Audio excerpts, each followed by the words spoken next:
Looks like 1, 2, 3, 4, 5, 6. We have enough people to call a meeting to order, so we'll call a Transportation Commission meeting for August 23rd, 2023 to order. Ariana, if you could please read the instructions.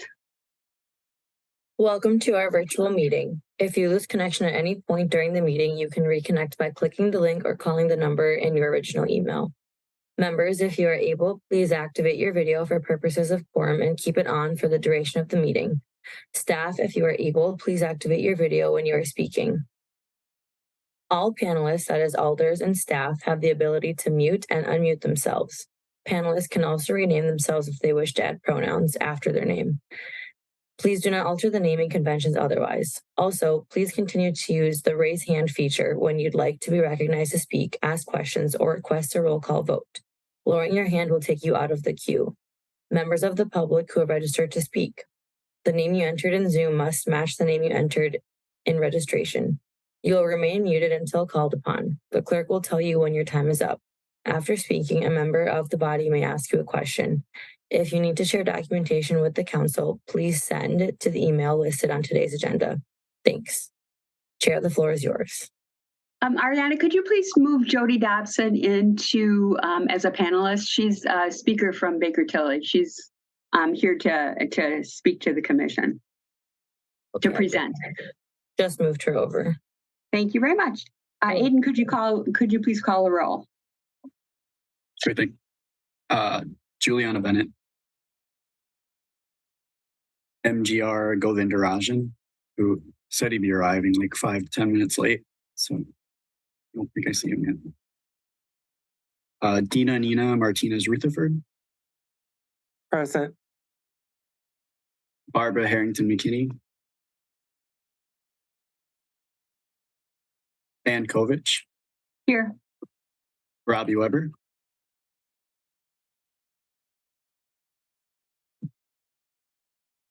Robbie Weber. Sorry, did you not hear me? Is it not me? Oh. I'm here. Okay. Trying to use a shortcut, but didn't work. Sure. Denise Jess.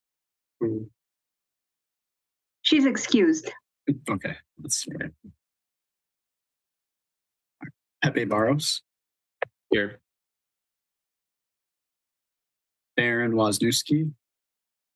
He's also excused. Yep. Chris McCahill. Here. Nikki Vandermeulen is also excused. Bill Bremer. Here. And Harold Kleems, has a BPW meeting as well. Yeah. Currently. Okay, thanks.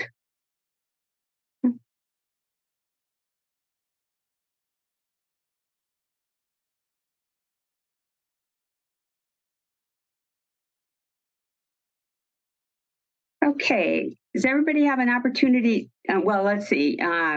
So Bill, you'd be able to vote tonight just because of the absences. Did everybody have a chance to look at the minutes?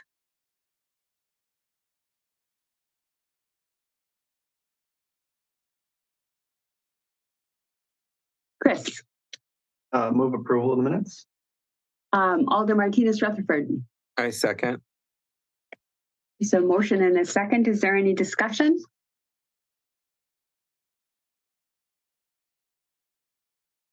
Okay, I'll assume a unanimous consent vote unless anybody wishes to vote no. If so, please raise your hand. Okay. Motion's carried. Do we have any public comment this evening on items not on the agenda? We do not. Any disclosures or recusals this evening? Okay, seeing no hands. We'll go into item number 2, which is review of the Metro Transit financial audit. And Jody Dobson from Baker Tilly is here for that this evening. Welcome, Jody. Thank you very much for having me with you this evening.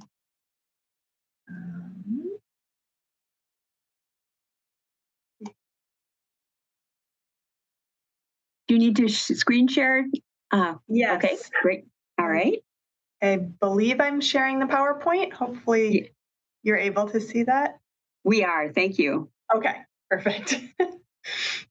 Well, thank you very much for having me. My name is Jody Dobson. I'm a partner with Baker Tilly and have been working with Metro Transit for a number of years now on the annual audit. What we'd like to do this evening is walk through an overview of the audit process, touch on the required communications that the AICPA outlines that the auditor should communicate with the governing body, and then answer any questions that you may have on the audit itself. So a brief introduction, as I said, my name is Jody Dobson. Megan Cahill is the manager who oversees the day-to-day of the audit process. So she's working hand in hand with your finance team to make sure we get all the information and overseeing our staff that are doing the various types of testing. And then we always have a second individual who reviews the financial statement, who's completely uninvolved in the audit process, kind of gives a cold review to make sure, number one, the statements are compliant, and number two, they're understandable to someone who hasn't been in the weeds of the numbers. And so that this year was Ryan O'Donnell. So an overview of the audit process. We always start with an assessment of your procedures and internal controls, how transactions are processed, as well as an understanding from discussions with management of anything that may have changed during the year to allow us to plan the audit process. So the internal controls is really the various processes and steps that are put in place to get transactions from initiation through approval and into the financial records. And what we're doing is just understanding those processes so we can determine where do we want to get our information from, what's going to be the most efficient both for our staff but also for your staff. We don't want to ask for things that are impossible to create.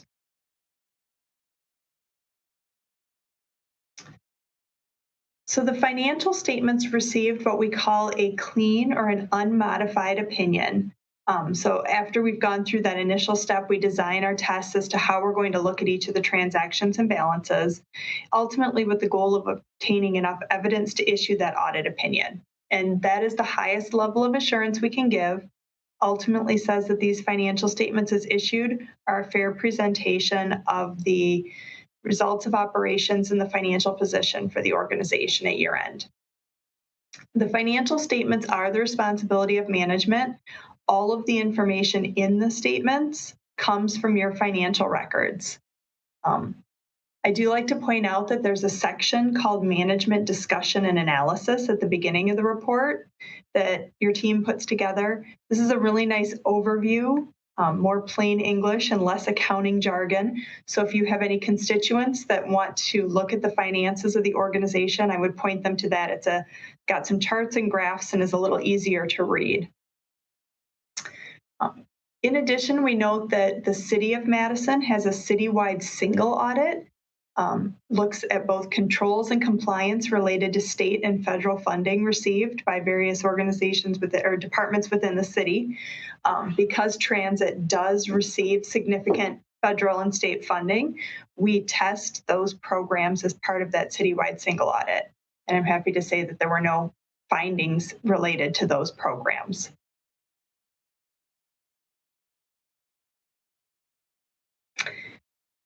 So here I have some high-level operating results, just trying not to get too much into the weeds of the numbers, but to touch on the high level.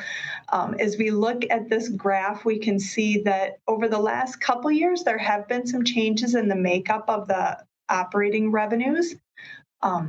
Most importantly, we can see that the federal subsidy has changed a little bit. In 2020, there was a lot of additional federal funding that was made available as a result of the pandemic.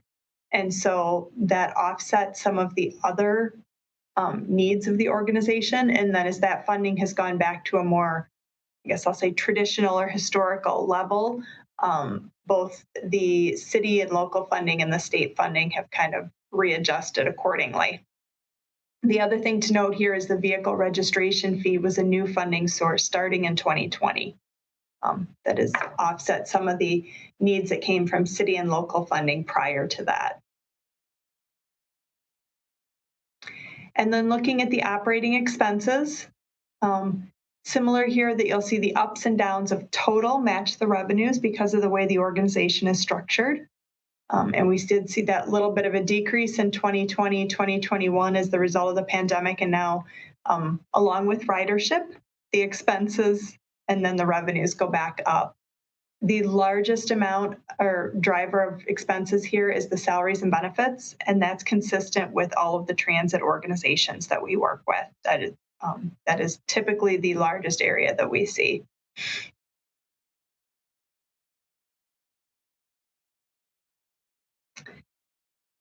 So touching on a few of the required communications, as I said, our responsibility is to design our audit so that we can ultimately issue that audit opinion.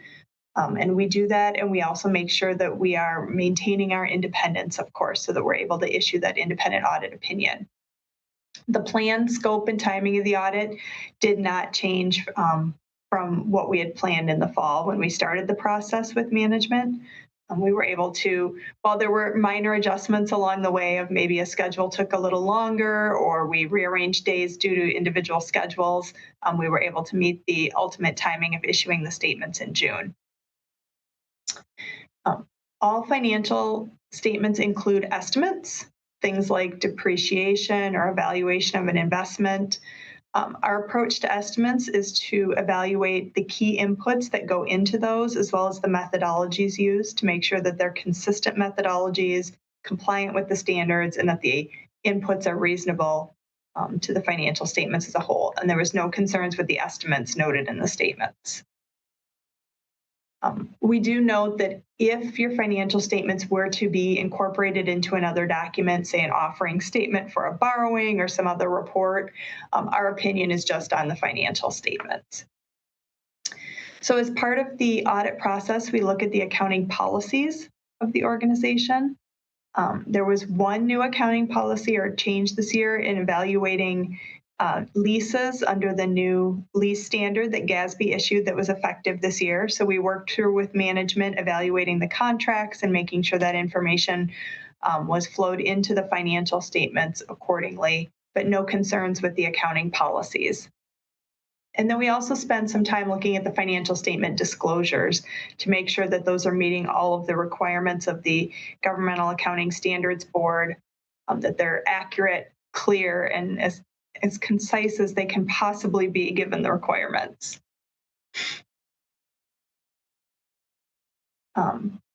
If we were to have identified any difficulties during the audit or become aware of any consultations with other accountants or have any disagreements, we would bring those to your attention. I'm happy to say I have nothing to report in any of those areas. There were a handful of audit adjustments, I think, this year, but very minor things that are always done towards year end. No uncorrected or concerning adjustments there. And as I said, we maintain our independence. I do think there was one item reported this year related to the process over financial reporting that really related to the financial statements as we initially received them. There were some changes to be made, and so we are just required to report to you that without the interactive audit process and us providing feedback to management on those statements, that they wouldn't have been prepared in the way they ultimately were issued. But any concerns that we had or questions that we had were addressed prior to the finalization. And then we do obtain a letter from management where they represent that they've answered all our questions, provided us access to the supporting documentation and the financial records, and that's provided as well. It's a citywide letter. So with that, I do want to thank staff for all the time and effort. I know there's a lot of day-to-day duties that are ongoing during the audit that they can't just set that all aside, and we ask for a lot of information, and so we do appreciate all of their help. And also, you've got my contact information here in case there's anything that comes up throughout the year that you feel that we should be aware of, or you have questions on something you hear about new accounting standards. So Madam Chair, if there's any questions? So Jennifer Schiller is also here from Metro Transit. So if anybody has any questions for Jody or for Jennifer, go ahead. Now's the time.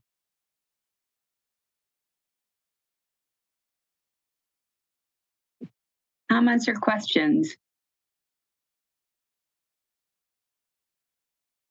Okay, I used to be a credit officer at a bank, so I actually read through the whole financial statement, both those huge documents that were applied, and any questions that I had were answered, and unqualified opinion as provided is the best that you can get. So I was pleased to see that. So any other comments or questions for Jody or Jennifer? If not, I'd like to have a motion to accept the audit report. Chris? Yeah, I'll move to accept the audit. And Bill? I'll second that Okay. acceptance. Okay, so there's a motion and a second to accept the audit report. Any discussion?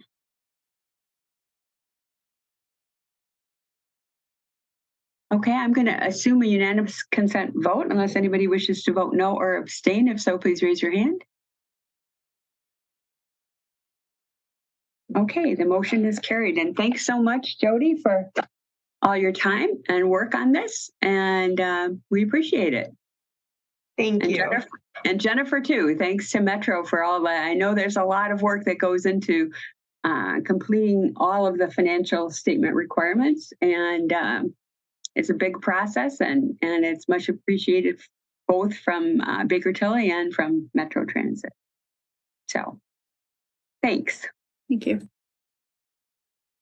Okay, we will move on to item 3, which is approval of Metro Transit bus stop changes in the BRT corridor. So, Mike, are you going to do that? Yep, I am. Hello, everybody. I'm Mike Chickfalla from Metro Transit, if you don't know me already. So I'm going to share my screen. I think this will take a little bit of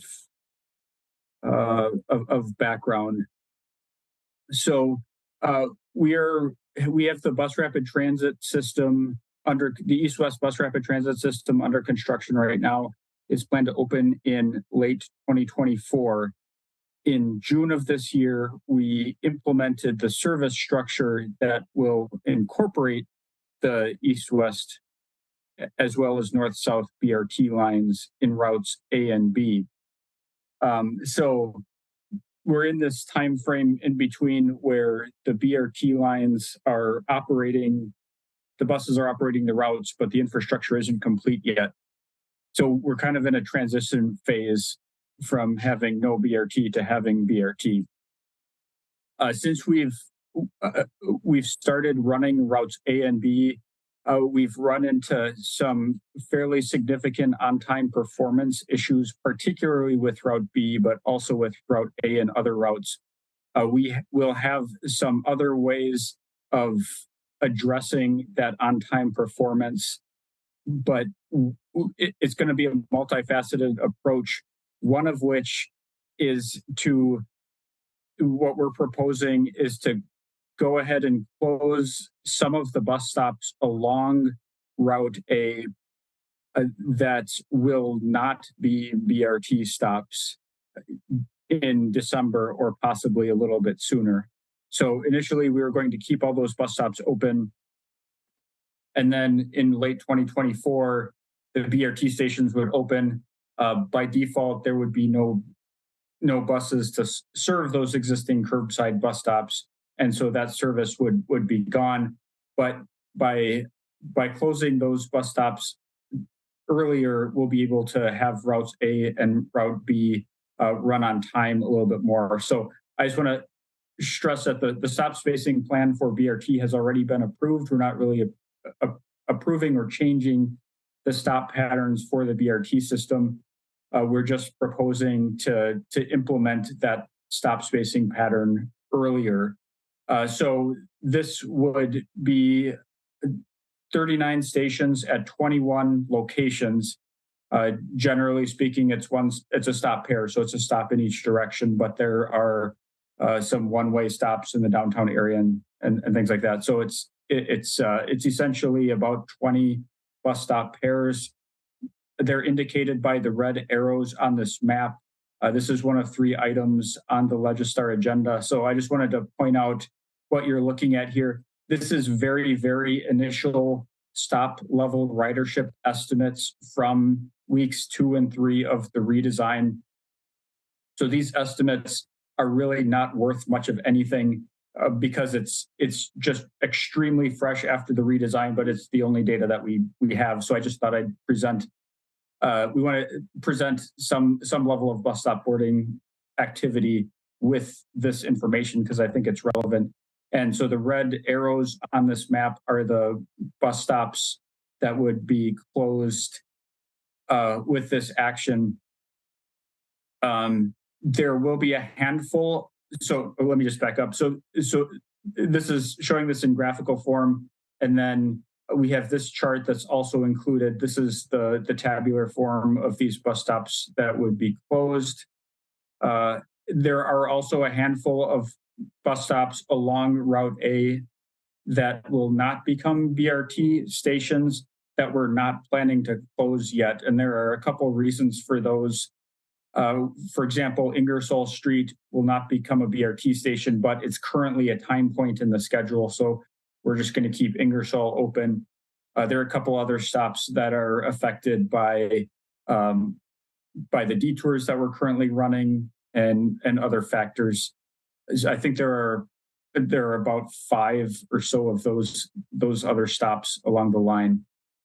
So in terms of timing, what we're asking for is approval to close these with the December service change or sooner as warranted.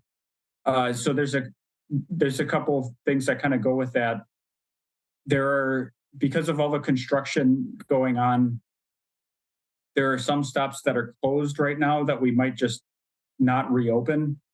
And then there are also some stops that are open right now that, for example, as the University Avenue project shifts lanes around, they'll ask us, do you want to keep these stops open and set up something temporary or just close them? In those situations, we may just close them.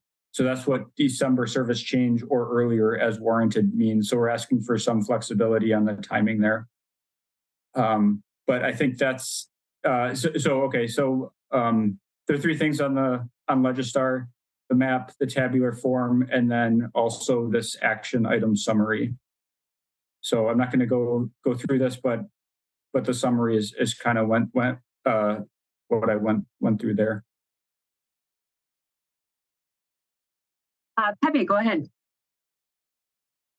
Oh, I'm sorry. Let me just ask, Aiden, do we have anybody registered on this item? No, we do not. Okay, go ahead, Pepe.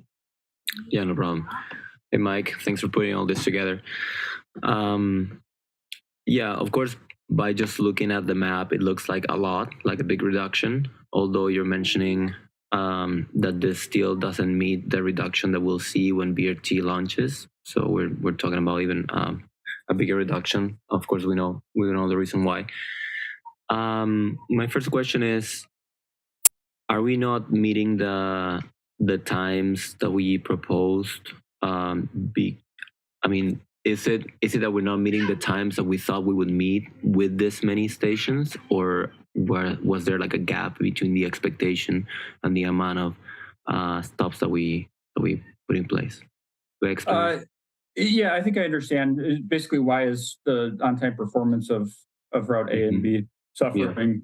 Yeah. And so there are a couple answers to that, but I'll try to summarize. These are very long routes. They're longer than routes that Metro has typically operated in the past, and they're also completely new routes. So we were pretty much guessing as to what the schedules would be. Guessing is an exaggeration, but it was, we had to make some assumptions as to how quickly they could get to the end of the line and circle back. And it's just taking longer than we thought it would.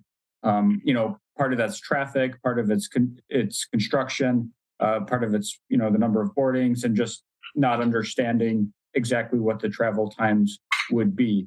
And so to address that, we are proposing to add service to the route. So if we add a bus into the rotation, for example, for Route B, that will help solve the problem. But these solutions are expensive. And so we're also looking at this option to speed things up. And then there are other traffic related little smaller things that we'll be looking at to help speed things up, such as some small parking elimination and things like that to just kind of speed things up. But these are kind of our first biggest things that will make the most difference is going to more of a BRT-like stop spacing pattern earlier and adding resources to the route. Oh, thank you. Yeah, that was part of another question I had. Like, what other strategies do you all have on the plate? And if this was the only one, and you partially answered that.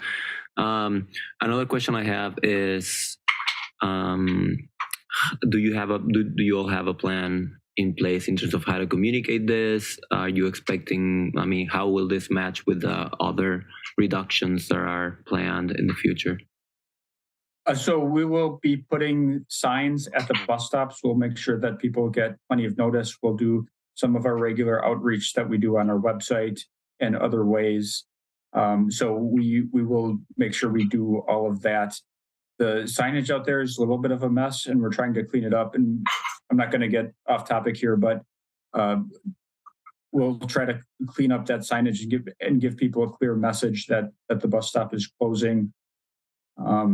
So and do that. We're not going to do a significant outreach process because the stop spacing pattern for BRT has already been established, but we will do those things to make sure that people are aware of it.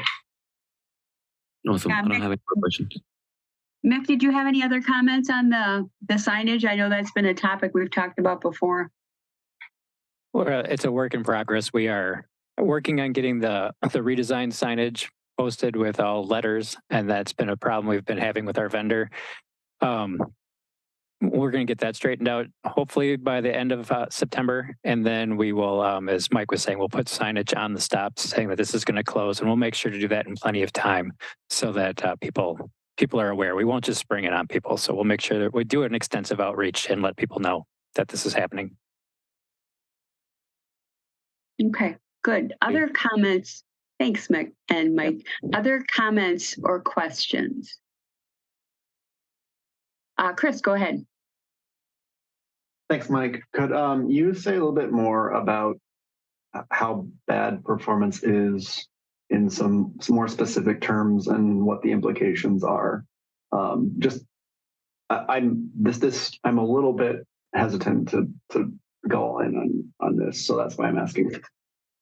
Yeah, I tried to get more information from our scheduler, and I didn't really get anything in a consumable way. I've heard that we are having really bad problems on Route B. I tried to get some snapshots of some data. I'll say anecdotally, we've seen a lot of Route A and B buses driving down the isthmus at the same time, which means at least one of them is around 7 or 8 minutes late. If not, one is late and the other one's 7 to 8 minutes later than that. We've seen even A and B buses bunching up. So I can try to find that, but like I said, I tried to find something kind of consumable and wasn't able to do it in the short time frame not the short time frame, but the small amount of data that we had. The other thing is we really don't have any good data until the drivers and operation staff have figured everything out and are running smoothly. That's happened, but we also don't have any data related to once the academic year starts. So I think that's kind of the crucial thing is once that happens, that's really the data that we need. And since we're seeing that things that are quite bad already, we can only imagine it's going to get worse. We are going to throw some additional buses in there to try to relieve any of the overcrowding and things like that. And that will help with on-time performance as well. but that's the significant data that we just don't have at this point. Yeah, I'm John Hedgepeth, Planning and Scheduling Manager. I'll talk a little bit about it at the next item about some of the issues that we've been having. We're in this kind of holding pattern where we are waiting for the UW session to start.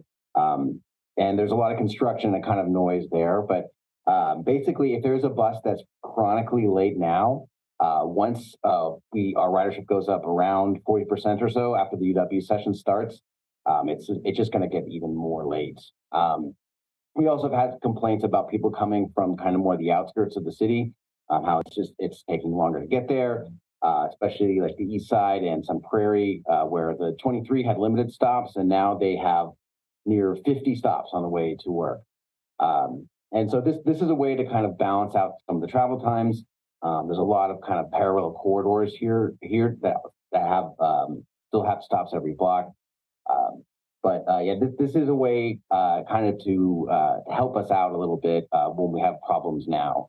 And I will have more detailed kind of on-time performance, but it's just a little bit early in the redesign and redealing with some legacy systems. But I'm really looking forward to having more detailed on-time performance data to share later. Yeah, and just to add, if there are any stops that strike any commission members as being problematic, we can certainly, adjust this list if the commission desires. Each one of these stops has kind of a unique story with it. I'll just give some examples. So Sheboygan at Hill Farms State Office Building, that one has been closed for a long time, and so it won't be closed. It won't be open for a little bit while we'd open it, and then when we resurface Sheboygan Avenue, we'd shut it down again, because the road will be closed again. Livingston is not in an accessible condition right now, so we have it temporarily closed. And so we could either make it accessible and open it, or we would leave it closed with this action. And it's kind of the same thing with Anderson Street, that one on Anderson, just west of Highway 51, that's been closed for a while because Anderson Street has been closed. So we could open it, or we could leave it closed. We'll figure out the best thing to do there. The rest of these, they kind of all have their own story. But if we were to say remove some of these from this closure list or add some, that could be done as well. Other comments or questions, Chris, before we move on? Okay, Alder Govindarajan, go ahead. Yes, hi, thank you. And thank you guys for this presentation. So a couple of questions here specifically, just because you also alluded to when the academic year starts, things get a little bit more confusing. So hopefully I can kind of add to that a little bit. So there is that stop closure at Johnson and, sorry, my throat has been busy talking all day. The stop closure at Johnson and Lake, is that being closed because BRT is going to be having a stop opening on East Campus Mall and University? Yeah, so that one, like I said, everyone has a unique story. So I'll talk a little bit about that one. Currently, unless it's recently changed, it's closed only for Route B. This is westbound. Oh, sorry, you're talking about eastbound Johnson at Lake, or sorry, I meant University. Okay, yeah. So University at Lake going westbound is closed only for Route B because of the way the traffic control was set up. It could not serve that stop and then make it across the cones and make the left turn at Park Street. So the only way to have it turn left at Park Street was to skip that stop. So with this action, we would close that stop entirely, and then we would actually make some improvements at the block, just one block to the east at Francis. We would relocate the sign slightly so that we have a kind of a slight problem there where if we have a couple buses showing up at once, they can't all fit. Mm-hmm. So that would alleviate that problem, but it would also actually move that stop to the west. So it would be even closer towards Lake Street. Those bus stops are very close together. And so in our mind, it just doesn't make a lot of sense to stop, less than a block apart. Right. No, and we're having these issues. right. And that makes sense. I agree with you there as well. Just wanted to get that kind of figured out in my head. And then the other one was, I believe, University and Randall. So that is a stop that I don't personally use very often, but I know that more and more frequently students, as they live a little bit closer to like University Bay and like closer to Hilldale kind of area, we're seeing more students use those stops, specifically University and Randall now. So I'm wondering if it's potentially possible if that can stay open and the University and Mills location can be closed instead, because there's a stop at Orchard and Charter, and Mills is in between that just one block apart from each other. And in my head, I feel like it would make more sense to close that. If there's a reason for this, then I'm just trying to figure that out. Yeah. Okay. So there's actually kind of a whole plan that we've talked about with the UW, and they are. So well, again, a long story with these stops. We're going to have stops at East Campus Mall, and then we're going to have stops at Orchard Street. Those are for the BRT stations, and local buses will also stop there. We established with the UW that they would like to have a local stop for buses in between those BRT stations at Mills Street. So the UW transportation staff like that stop at Mills. They like the spacing between East Campus and Orchard. Let me talk just briefly about the stops that are Orchard and Randall. Orchard is essentially Charter Street if you're trying to kind of figure this out. So we have Orchard Street and Randall Avenue. This will be kind of a dance between these two stops. What we're going to do is essentially keep one of those open, but when we're working on the BRT station at Orchard Street, we'll use the stop at Randall. So because we won't have enough room to keep the stop open at Orchard. So we'll keep that Randall stop open. And then once construction is done, then we'll flip back to Orchard Street. Okay, got it. That's the current plan. Right, that makes sense. I guess my concern would be, so I've been working the bus pass distribution at UW for students as they're coming back. And that's where I'm starting to hear questions about, I live here, how do I get from here to there kind of thing. I'm hearing more about students living closer to Hilldale and the University Bay area. A lot more of them are using the University and Randall and the Johnson and Babcock locations specifically to get off, especially if they're, a lot of the academic buildings are in the Lakeshore area, a couple of them, and those two stops would be the closest area to them. So I'm wondering if it's possible to potentially keep them, because otherwise it would add almost a 5 to 10 minute walk during rush hour to get to those classes, which I know would be pretty detrimental to students.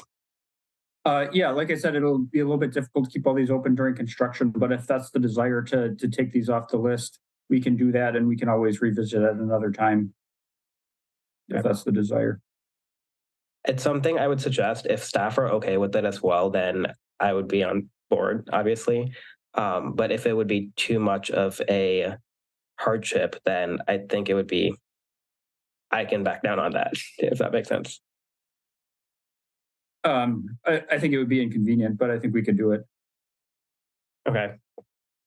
I'll think about it a bit more. Thank you. Yeah, if that's the desire of the commission, we're happy to accommodate that. Mm-hmm. Okay, thanks, Alder. Bill, go ahead. Thanks, Sam. Boy, I really appreciate you looking into this, and I understand the devil is in the details, Mike. And I think, for us as commissioners that we don't normally, I don't ride the University Avenue bus anymore. I use the D route. Okay, so for me to make a judgment on any of these tonight, I think I'd have a hard time. But I do appreciate you trying to get as much as you can, the A and the B better. it's closer to their schedules. And I think, this being part of one of the tools to do that, I think would be beneficial. I guess a question I have is you would like to get this approved by the commission tonight. And I know we have the public hearing coming up. Is that, would you like to implement these before school starts, before UW starts? Is that what you're trying to do? Well, so you said it correctly that the devil's in the details. Our current plan is to implement these in December. But some of these, like Livingston and Hill Farm State Office Building, for example, we'd like to do sooner. Sure. We also, if it's, in our staff desire is to have the flexibility so that if school starts and the weather gets chilly and everybody gets on the bus and the on-time performance just really goes down the drain, we'd like the ability to do it earlier if it's needed. That said, again, the desire and the plan is to implement these with the December service change. But that was the thought with the timing.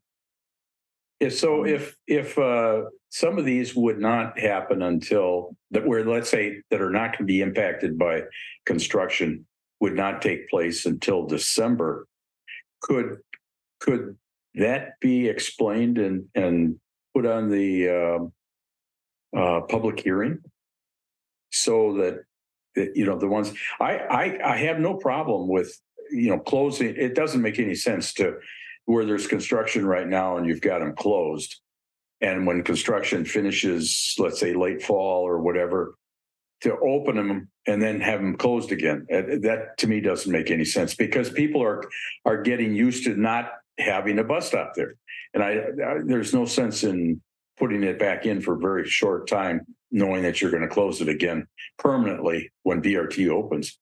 So, but I guess maybe if we're expecting the public hearing, maybe that some of these, let's say that the ones that are not, that aren't impacted by construction and they're not going to close until December, but we'd like to give you some latitude. And couldn't we do that at the meeting after the public hearing? Yeah, all those things are possible. I'll just speak to a couple of those. So one thing was the timing. We'd like to kind of have this on the books so that if things are really bad in September, we have the flexibility to do it. We also have some of these stops that are kind of affected by construction, and so we don't want them hanging out there. But we also we don't want to give people the impression that we're discussing the stop patterns for the BRT system. So, if the feedback from the public is that these stops should stay open forever, I don't know what we're supposed to do with that. So that's why we separated it into two. But any of these things could be done. So we could defer it and take it up at a later date, combine it with the service changes for December. We could also approve, some smaller list, and we can always come back and undo something if it's a problem as well. These are all possibilities. Yeah, I agree with you, Alder. I don't know how we'll, I couldn't make a judgment on this or that, because I'm not that familiar now with that route. So, as to where the origin and destination for those stops, where the citizens come from, or where the students come from, that they use those routes. So I if there was any, but I completely agree with you. We're not going to go back and reevaluate stops for the BRT. That's done. We're beyond that point. But I guess as far as when we should close and which ones we should close prior to that happening, I'm not ready to say I could make a well thought decision on that tonight. But I agree with you to give you some latitude that if things really go bad after you know, a 40% increase with ridership in September. You know, that's you're going to be really up the creek without some tools that you can try to get that alleviated. I don't know what to say as far as what your thoughts are, but So yeah, just to follow up on that, you know, we could come back, we could do whatever schedule, we could come back to the next commission meeting. We could approve a smaller set of these. I think we would prefer the ability to close the ones that are on the list here, but we could also kind of pick out a smaller list. I would suggest, if we're not ready to close the majority of these, that we may just bring it back to the next commission meeting. yeah, I would have no problem with for sure the ones that are impacted by construction, not to reopen those and to leave them closed. And that's already, you know, moving in the direction, and I hopefully that some of that time that schedules will correct themselves as in the fall when construction is completed. But you know, that's maybe a wish, I guess, or a hope. But we don't know that for a fact, and you don't know it either. You know what the construction impacts are. And certainly the detours, that makes a big difference. So, yeah. Right. Mike, can I ask for a clarification? Rather than perhaps just addressing those that are already closed, are you suggesting that if there's, due to the lack of data and the uncertainty, if people wish to delay, that we should just delay a decision on any of these and then just bring it all back at the next meeting? Was that your suggestion, Mike? Although these things are possible, but yeah, I think that makes sense. Okay. Well, that's one option we could consider. Yep. Did you have anything else, Bill? And Mike, did you have it? You can, if you have more to say, Mike, go ahead. I didn't mean to cut you off. No, I said my piece. Thanks. Mm-hmm. Yeah, thanks. I think what's needed to be said has been said. Just the other option is we could entertain a general motion that says the staff has some leeway to close stops that are affected by construction in a permanent type matter. We could come up with a subset. I could probably come up with something on the fly here, but it seems like maybe if that's where we are, just deferring and coming back with another 2 weeks or whatever of looking this over, possibly with some more information about schedule impacts, if that's what's desired. Just there are a couple other things to note, is that some of these, like 2nd Street here and East Wash and MacArthur, those have been on staff's radar for quite a while, and that the crossing is very poor. It is very difficult to cross East Washington Avenue at those locations. This one here, southbound right in Carpenter, it's literally just around the block. The reason that those two stops exist are because we didn't have the same stop pattern and the same route pattern in the past. But then there are a lot of these that kind of don't have a story with them. So I think that's all that we have. I see a lot of hands up. So. Okay, is that all you had then, Bill? Okay. Alder Martinez Rutherford, go ahead. It's a mouthful, it is. I would like to know, once this is implemented, because I'm not going to hear about it until my constituents experience a problem.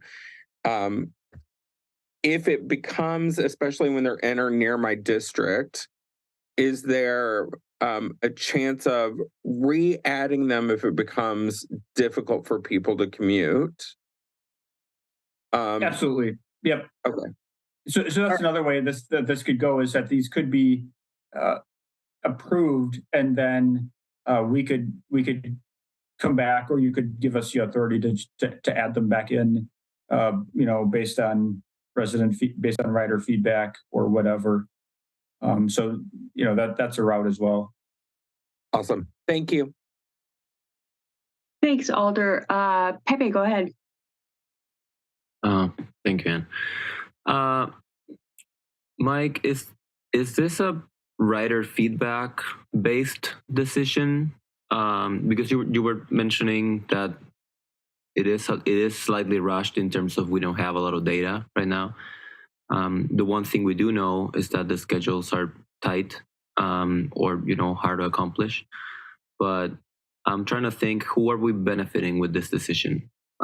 Is it that are we benefiting Metro operations? Are we benefiting constituents, users?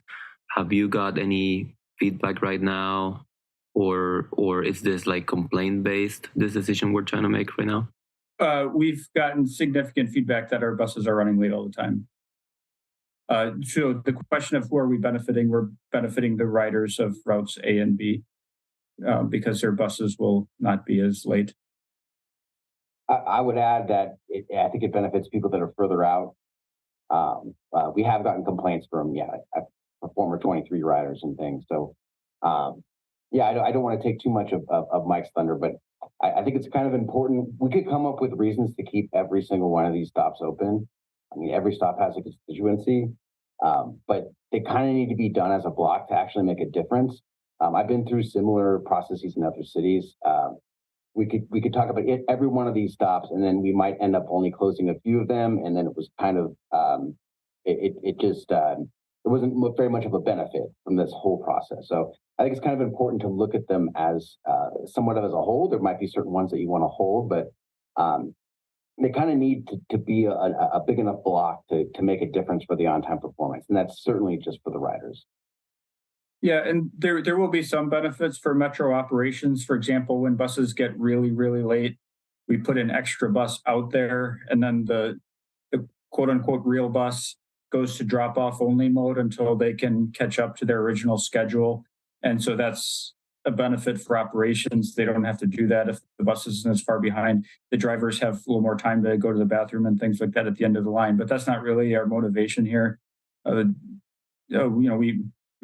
can do those things, but what we're really trying to do is prevent those buses from being significantly late, and from related to that operations is there's a cost to that.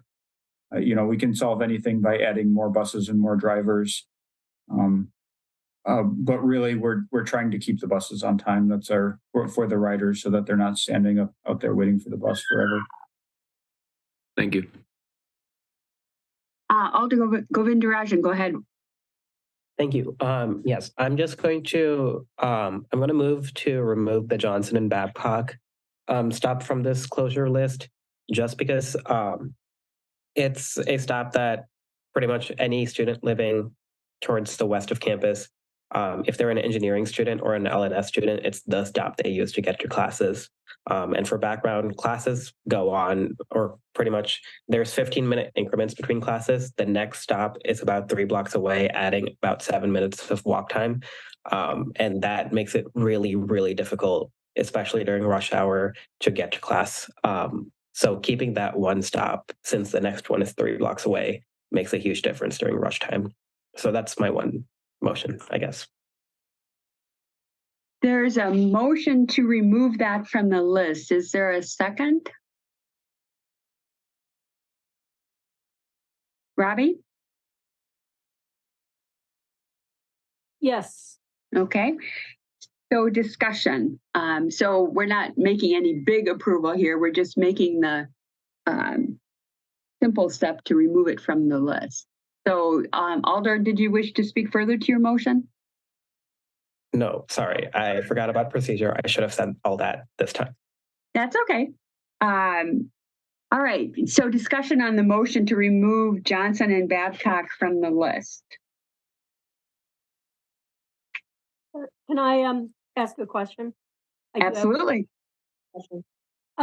Just to clarify, Johnson and Babcock is the one that's in front of mechanical engineering. Is that where that is? Yes. Okay. I just wanted to be sure, because I completely agree with the Alder because I used to get off at that stop frequently. And when you're coming from Campus Drive, that is your closest west stop. So, and then you have to wait until Charter for the next stop. So unless you're planning on adding one by the new, Do It Center or the Computer Sciences or Union South, then I think that this one near the engineering campus is absolutely essential for anybody. Like a ton of people, half my bus would get off there every single day. And the next one is pretty far away. So that's one that I agree with. I mean, the Randall one is a different issue, but we won't discuss that right now. Thank you.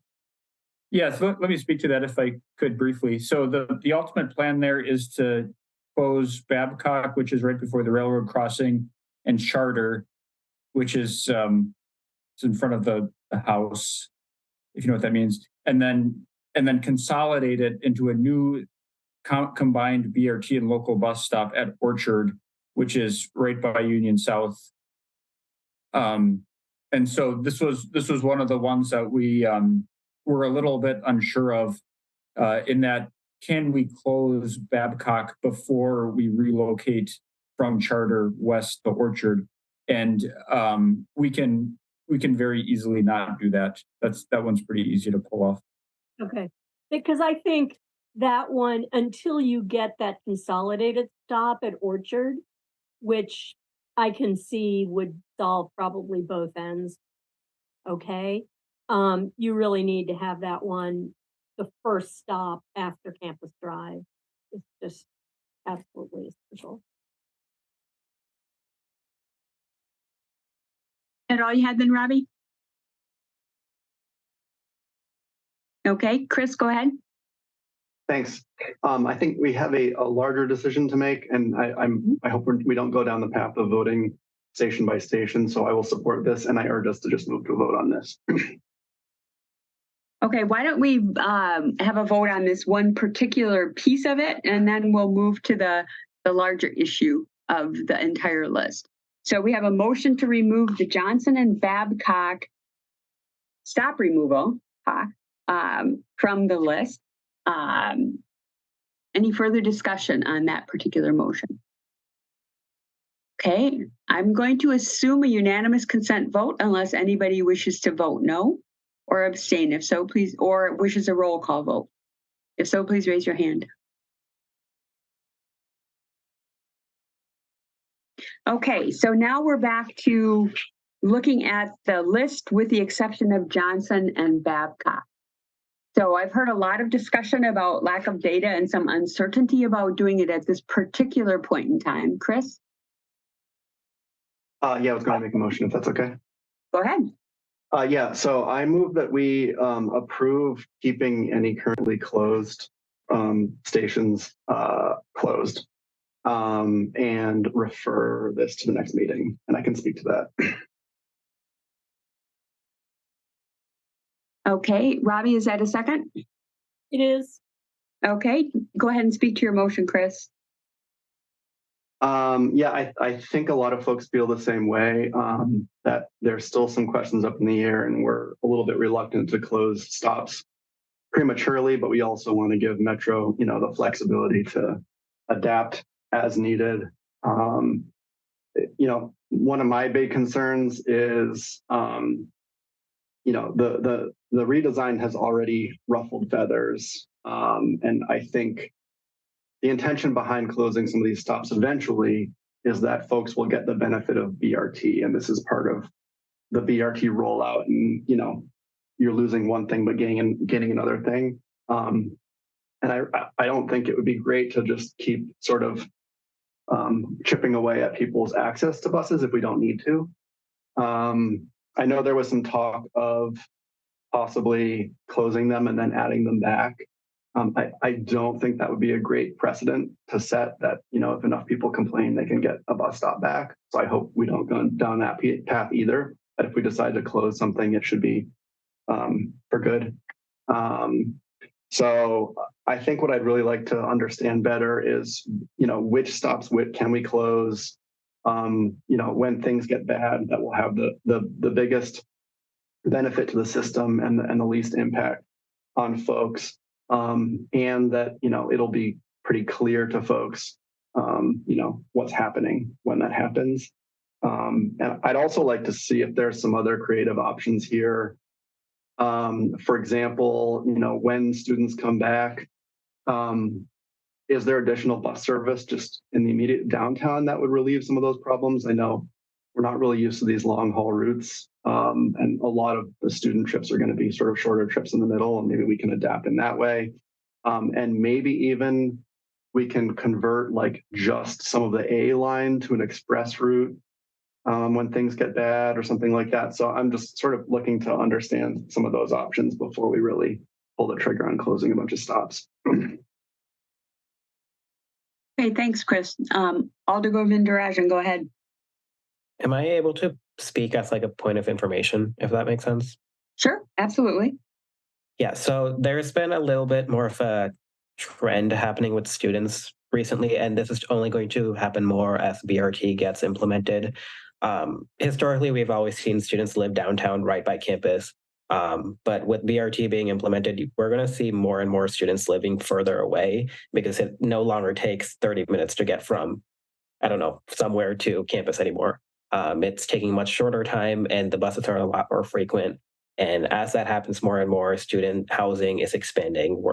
I'm hearing about developers wanting to build student housing by the Hilldale areas and some even further out. So I would love to see more downtown buses like targeting students in general, but I don't think that's going to help with the problem, this specific problem as it continues, because this trend is only going to continue as time goes on and BRT is implemented.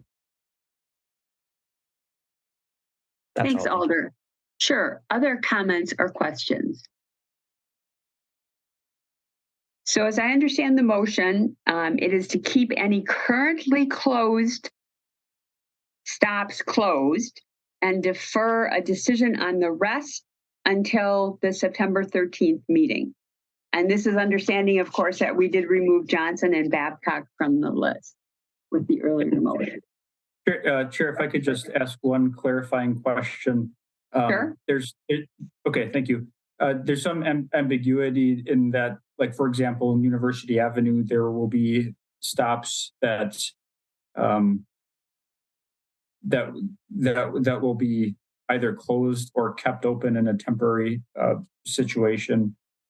So I guess one question would be if stops would be closed in the near future but haven't been closed yet. Is that included in that list? Okay, see, that's very confusing, isn't it? Because as I understand it, there's only 2 of them that show as currently closed on the list. Is that correct, Mike? That's correct. But like, for example, University and Ridge and University and Blackhawk, those will be affected by University Avenue construction soon. And so we need to decide if we should put up temporary stops or close them. We can do either. We can work with either. It doesn't matter. Just if we can just have some clarity, or we can work with whatever. So the way the motion reads, as I understand it right now, there would just be, we would just agree to keep the 2 stops that are currently shown as closed, which would be Sheboygan and State Office Building and East Washington and Livingston as closed right now. And then you would bring something back to us at the next meeting, which could deal with the rest of the items. Is that correct, Chris? Okay. So Mike, that it wouldn't address those that might have to close in the future. You'd have to address that at the next meeting. Perfect. That's perfectly fine. Just looking for that clarity. Yep, no problem. Sure. Okay, other discussion.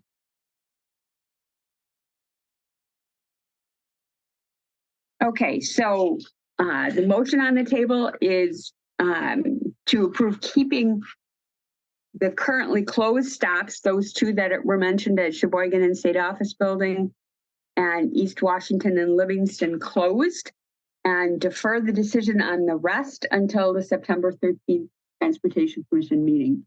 Pepe, go ahead. I would like to move to approve the motion.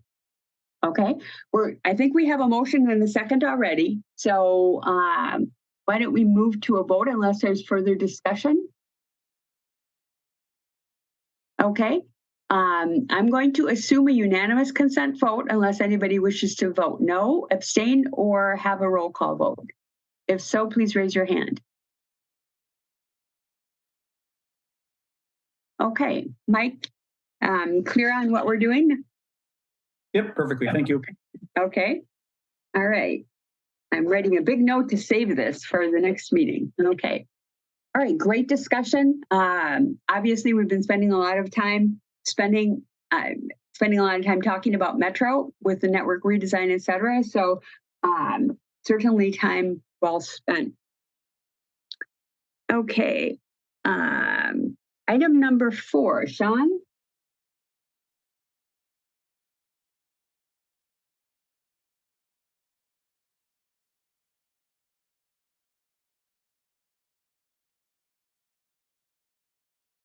All right, you see the presentation? We do. It's not quite in slideshow mode yet, Sean. There we go. Well, not quite fully screened.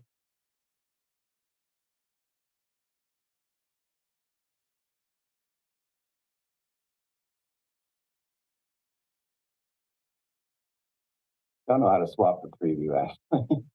I'm using 2 different screens here. Yeah, I'll have to work last year. Just do this. That okay? Sorry, I'm having a little bit of difficulties here. This will not swap. So what I'll do.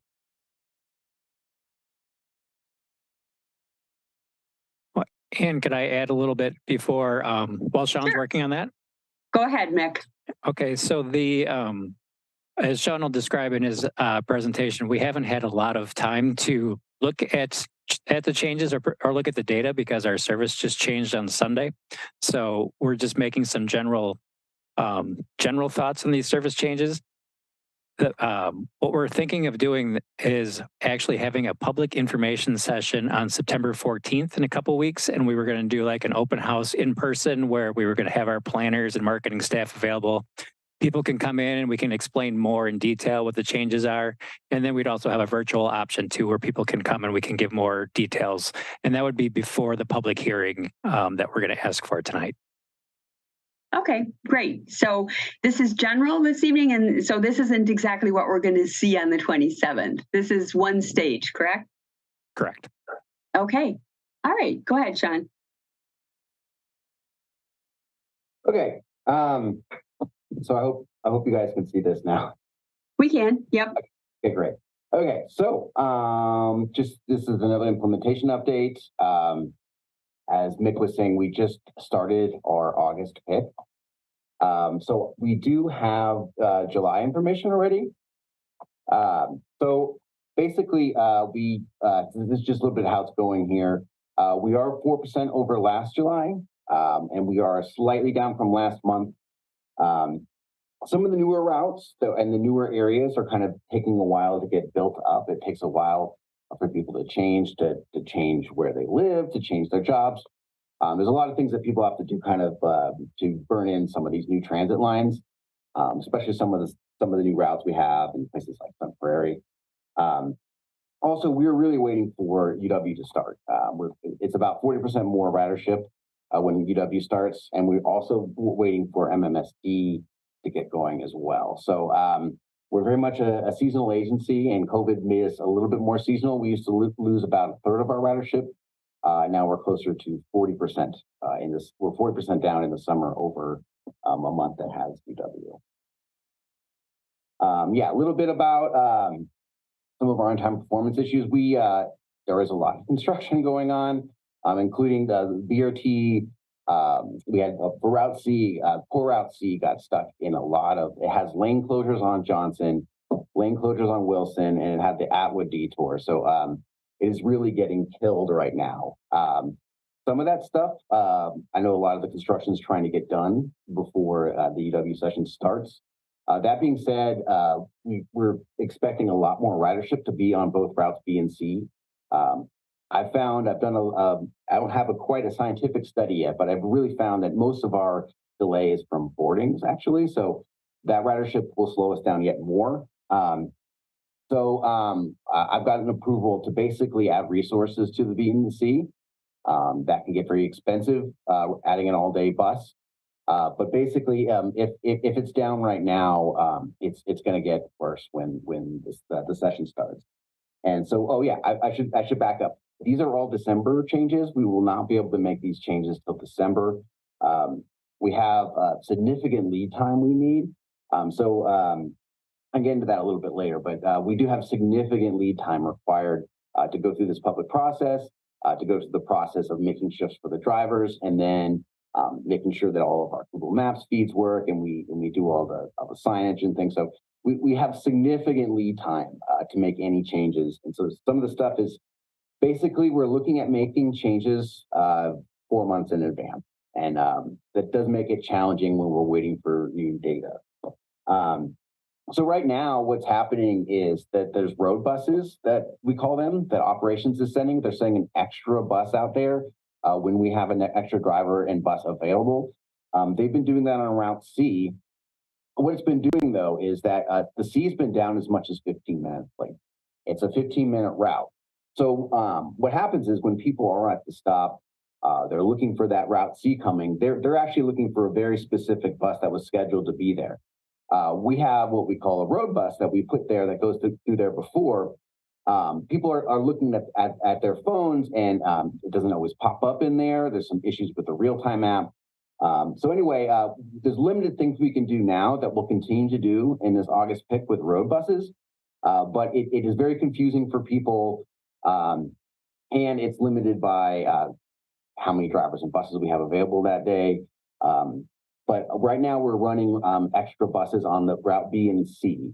But things happen where they go drop off only. I've seen it. I live on Willie Street in the C corridor, and I see that it's drop offs only all the time. That's very frustrating. It's something that we're doing to try to get back on time. But basically it is very expensive, but we're just adding straight resources to Route B and C. We've noticed that drivers, they get to pick their shifts. They don't like to pick the B and the C because it's chronically late. So the B will get a little bit of help from limited stops that are being proposed on the A. So that's just something that's another added benefit to the B, of being a little bit faster. Yeah, so the construction has been pretty bad, yeah, especially for Route C. We heard a lot about the UW hospital and access from the west side. And I'll have maps and things after this if you're not very visual, but this is just kind of the preview slide. So basically what's happening right now, and I can come back to this, but I'll just show you the map because it's easier to explain it. So what's happening right now is that we have connections after 7 o'clock that happen at Sheboygan and Sheboygan Avenue. They're connecting to a bus at that point that's running every half an hour. There's demands for both directions, both coming from Route A and going into Route A. So it basically means that the A leaves the same time as the R to connect to it. It also has to arrive around the same time as the F. And so it's not, we've gotten complaints from people who work at the hospital and things that need to get places, that this transfer is not working very well. And since we have to have the F and R all arrive at the same time, it's creating issues with scheduling. We're trying to get away from these timed transfers because they're very, very difficult to schedule. And there's definitely impacts across the whole system when we start to try to make everything meet at one place. So we were moving away from that when we were moving away from the transfer points. But anyhow, this solves one of the solutions there where the F would still connect with Sheboygan. It could be timed to it, but the R could be free. And the R would continue basically down University Avenue, past Midvale, to the hospital where the end of the C is. So folks could stay on that route C bus. It will turn into the R, and then that will take them on their way. So this has huge benefits, mostly off peak. We did start Route 38 there, but it does not run after 7 o'clock or on weekends.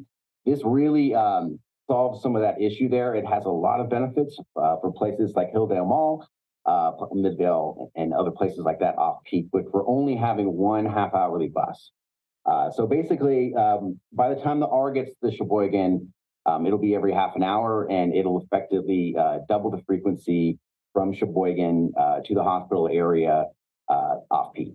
So, I can get into it a little bit later, but we found a way to kind of shift some resources around to make this revenue neutral. So kind of going back to the previous slide, right now we have a fix that the previous TC that I presented, we had another fix where we have an A that only runs from Park Street to Sheboygan. That was a kind of a Band-Aid that we use that is going to be running on Sundays only when the A all day is not running. It doesn't run certain holidays. It's actually pretty tight schedule-wise, and so that was always meant to be kind of a Band-Aid. This is a more long-term solution. It's responding to some complaints we have. It's also just good transit planning. There's places, for example, there's places where in Middleton you could take the F or the R. They both leave at the same time. We found, especially on Route R, have very low ridership at night. I think after 7 o'clock, the entire night is averaging around 12 people. So this kind of makes the R a lot more useful for folks. And it's a way to connect to the hospital from the west side, not just weekdays during the main peak of the day. So the only changes that we'd have to actually make is that there's one stop over there on Highland End Observatory. We'd have to have a special marker there that says R weekend only. So that's the only actual infrastructure change that we have to make for this. And there'll definitely be some messaging we need to do, kind of explaining how this works for folks. But I think this is something that will be pretty popular, especially with people who work at UW Hospital. So especially the later shift, they're getting off around 8:30 or so. So now they'll have, especially if they're going to the Sheboygan area where a lot of folks that work at the hospital live, or out to Middleton. This is a much more direct route for them. So showing a little bit how this works. This is how it works right now, where everything stops at Sheboygan. It's creating problems where all the routes have to pulse out of there, similar to the transfer point. The F. And so then basically the R keeps going to the hospital to make a combined frequency of 15 minutes. And that's at all times. That's on Sunday nights, everything, which is kind of more lining up with nursing shifts and things. The F would still stop at Sheboygan where it does now. But basically the R would be extended to the end of the C. So it'd be the same bus. So a lot of people could just, if they want to go to Milton, for example, they could just stay on the C, which will turn into the R. And then kind of going for some other adjustments here. As I mentioned before, the B and the C are having some big problems right now, and that's before a UW session and MMSD start. So we need to add resources to them. As I mentioned before, we're planning to extend the R to the UW hospital off peak and weekends. And then, okay, so there's this other 75. So we've been getting a lot of complaints from Epic riders about overcrowding. We would love to add more service. And I'll come back to this extra service here. So I'll get into the Route 75 service here now too. Basically, when we started the redesign in June, we have the 75. It used to take Verona Road, and now it's going down Maple Grove and McKee. That has proven to be pretty popular, even though it's only been running for a few months. And then also we have this E and the D2 that end out there at that quick trip at Maple Grove and McKee. So I was trying to think of a way how we could quickly help them without adding a lot of resources that we might not have. So basically, this thing would be a little one-way loop that runs from 7 to 9-ish in the morning, and then 4 to 6-ish in the afternoon with 4 different trips. It would be a clockwise loop that would serve all the inbound stops on Maple Grove and Verona Avenue to Epic, and then it would express back there in a one-way loop. So this has benefits for people who live in that area. We've worked with Epic. There's a lot of, in those apartments, some of the newer apartments that are in Maple Grove, there's a lot of Epic employees anyway. This also benefits people kind of across the east and north side that that could commute on Route D2. So basically Route D2 and E going outbound in the morning, pretty empty. So they could connect to this shuttle and as well as the regular 75. So this is totally funded by Epic. We've already talked to them. They're very interested in it. This would be not run on the regular schedule. So there's kind of two changes that we can make in transit planning. There's kind of the hard changes that we have to change 4 times a year. And then there's the soft changes that we basically do with extra drivers. It's harder to get them in real-time apps and things. But this would be considered a soft change. And if we, in December, we could kind of, we could see if it's working well and we could start running it with drivers who actually pick these shifts. So with the soft change, these would be extra drivers, many of which drive some of our MMSD routes. So basically, this would be pulled out for a couple of hours, and we would try to make that driver do a school trip. And so it's basically kind of reusing resources that we already have. This would be a little bit hard to do on days like a Monday where we have an early release. So basically, there'd be some kind of Dodger route, school route from MMSD that they go and serve something like Memorial High School. And then once they're done in that neighborhood there, around 3:30 or so, or 4, they could start running this service. So it's kind of a soft change. It's a quick build project that will kind of utilizes existing resources, and it would be paid for by Epic. Going back to this service adjustment list. So I know we were talking about adding extra buses downtown for overcrowding and things. That's certainly something I'm watching as well. We're waiting on a class right now for more drivers, but it really depends on us having more drivers. So we have a certain amount of driver slots that we have that are booked up, that they do every day, and they have the same pretty much schedule every week. We have other drivers that we work on something called the extra board, where they come in and they're either covering people who aren't there, or they can go out and kind of do some of these road buses, some of these extra buses. We're going to do as many of those as we can, but we are limited by the number of drivers we have. That being said, I just don't have the data right now to make those decisions. And we have so much lead time required that we're actually going to have to wait until March until we can make substantial changes to some of the overloaded buses.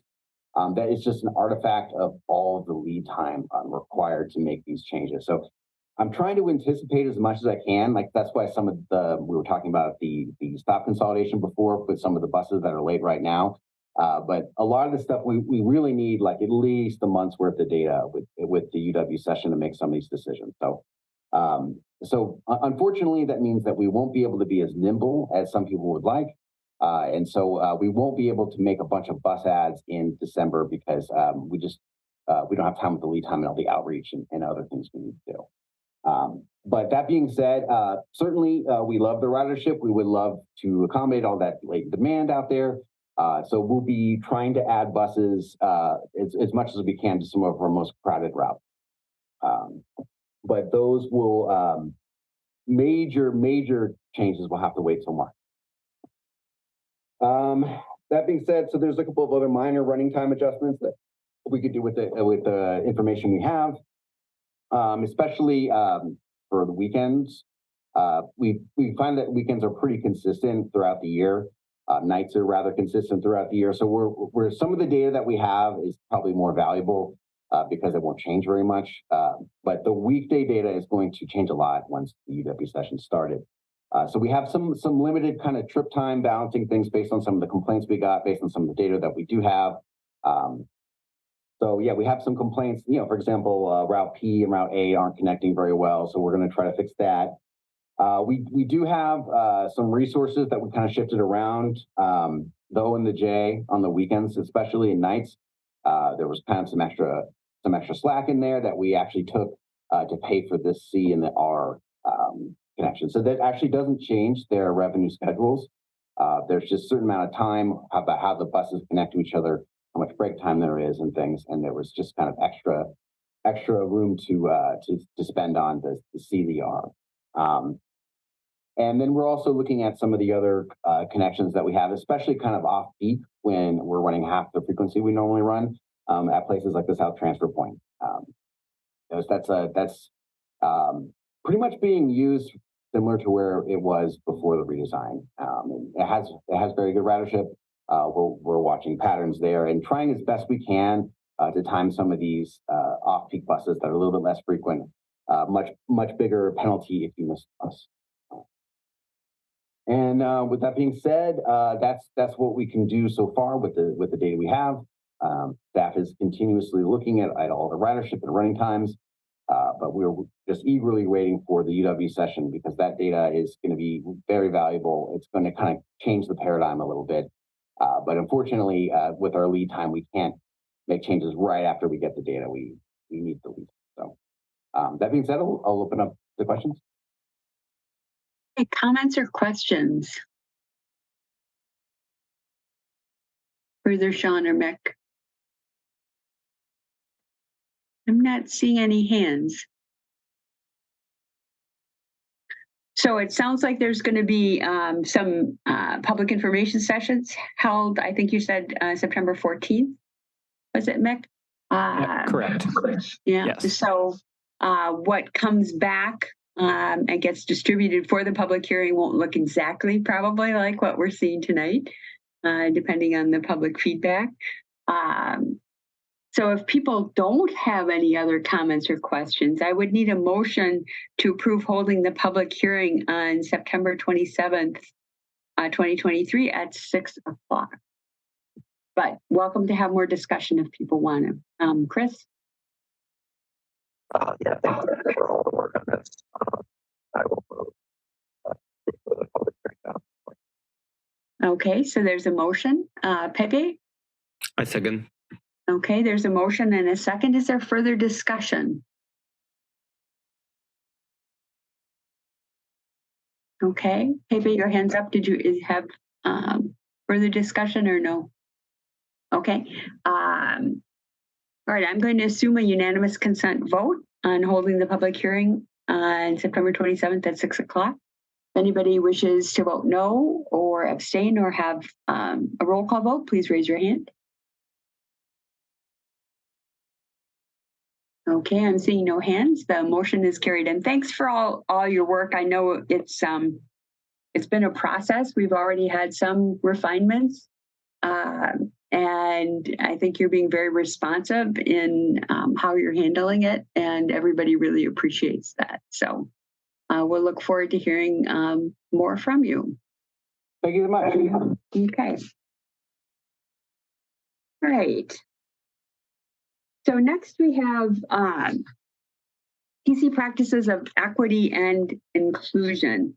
And I'm going to start out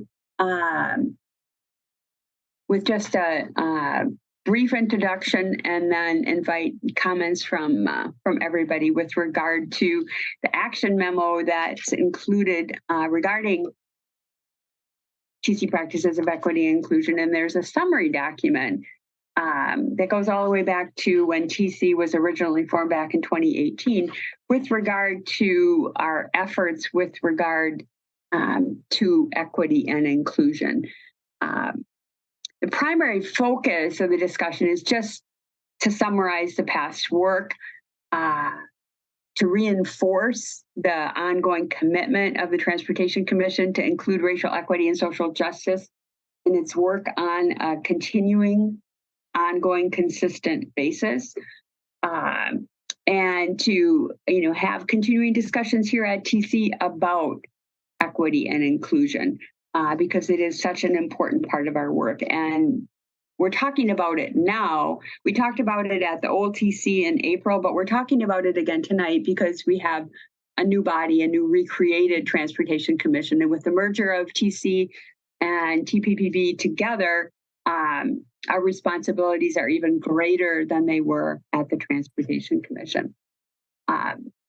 Efforts were certainly increased back in 2021 when we worked with Tom Lynch and others on putting together a training session for both members of Transportation Commission, Transportation Policy and Planning Board, and staff, and working very closely with staff in the Department of Civil Rights in order to work as hard as we can in terms of including racial equity and social justice in our work. So comments or questions about the document or about just our general efforts. It's really just an opportunity to let everybody know what we've been doing and certainly get feedback. And, you can always email us as well. So comments or questions on the general TC practices of equity and inclusion. And welcome, Harold. BPW must be over, huh? Okay, so that was just sort of to level set everybody and make sure everybody is has the information in terms of what we've been doing with regard to this and some of the things that we're going to continue working on. Rebecca Hoyt is with us tonight to talk about the Disability Summit that was just held at the end of July. So Rebecca, why don't you go ahead? Hi, good evening, everyone. My name is Rebecca Hoyt. My pronouns are she, hers, and for accessibility, I'll give a brief visual description. I'm a light-skinned, femme-presenting person. I have dark brown and silver curly hair, which is a bit frizzy from the humidity today, and in a ponytail. I wear glasses with tinted lenses. I'm wearing a lightweight green sweater, and I'm in my home office that has artwork and lots of plants behind me. Thanks so much for inviting me to your meeting. I think we knew prior to the summit, but we definitely know now that transportation is a really important topic to our residents with disabilities. So I'd love to share a little bit about the summit and then pause for questions and then share with you feedback from the summit based on the travel type, because there was quite a bit of feedback. So for folks who are not familiar with the summit, something I realized as the Disability Rights and Services Specialist for the city is that our work in the past has been very compliance focused.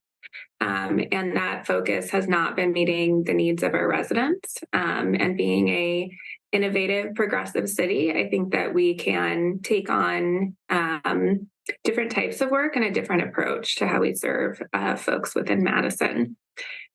So we planned a summit, which took place July 27th and 28th virtually, and then also collected feedback from folks at the annual Disability Pride Festival on July 29th.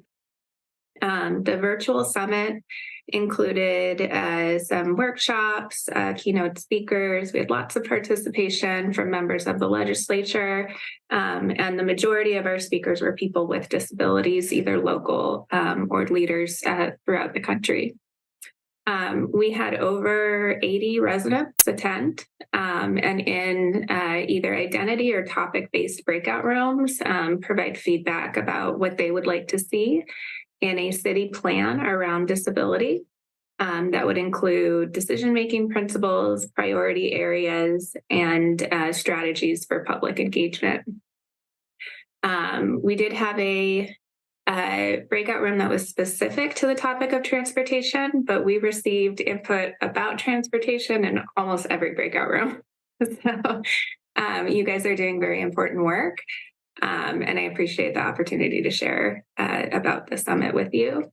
So this feedback, as I mentioned, will be developed into a plan. The plan will function very similar to the city's language access plan, in that it'll kind of be an overlay for all of our agencies and departments within the city and how we engage with our residents. So I'm going to pause there and see if there's any questions. Comments or questions at this point? Okay, I'm not seeing any hands. Oh, I do. Bill, go ahead. Thanks, Ann. Was the subject of the U.S. Access Board's recent release of their public right-of-way accessibility guidelines discussed? Or did that come into the conversation at all? Thank you for the question, Bill. So it was not. The approach of the summit was really about sharing experience and putting ourselves as the city in a position of listening rather than presenting and sharing information. So I think that would be a great topic for a presentation, but the summit was more about visioning than sort of PowerPoint technical things. Okay, thanks, Bill. Pepe, go ahead. Thank you. Rebecca, are there any records or any information that we can access regarding conversations that were taking place in that summit regarding transportation? Absolutely. The feedback document is part of the Disability Rights Commission agenda. So there's a link to it in the Disability Rights Commission agenda for our meeting tomorrow. And that will kind of be the hub of where we develop the city plan. So if you're interested in listening in or being a part of those conversations, I want to invite you to those meetings. Okay, so at a minimum, Rebecca, why don't we have ask Aiden to send a link to the agenda, tomorrow night's Disability Rights Commission agenda, out to TC members, and then they can see the feedback document, which you said was there, and then they certainly can have the information that they can either watch it live or watch the recording of the meeting. Absolutely. We will be posting a recording of the summit, minus the breakout rooms, because we can't record the breakout rooms. Once we have the captioning and accessibility features in that recording. So I expect it'll be up if you want to view it in the next week or so. Okay, great. So I'm going to take a little bit of time to summarize the feedback. So this is kind of a shorter version of what appears in the document that's attached to the DRC agenda. And I thought I would do it piecemeal. So I'm going to start with like traveling as a pedestrian or, on the sidewalk or within streets, and just share some of the big takeaways or issues that folks raised at the summit. I want to note some of these, as I read them, are really fall into like the implementation space of like, we have something, but maybe it could be implemented better or different. And some of them we're really lacking in some kind of policy or system. So it's a little bit of both. So in terms of traveling as a pedestrian, a lot of folks mentioned how inaccessible the city becomes in the winter.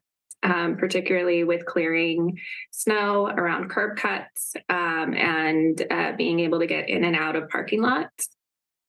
There's a desire for greater enforcement of the existing ordinances for businesses around clearing snow on sidewalks and places that people walk or travel. There's a similar issue that exists in terms of construction. So when construction happens in the spring, sometimes the path of travel becomes obstructed or it's no longer clear where it is, particularly if you're someone with a vision impairment. It might be difficult when your path of travel has changed and you no longer have sort of direction to navigate it.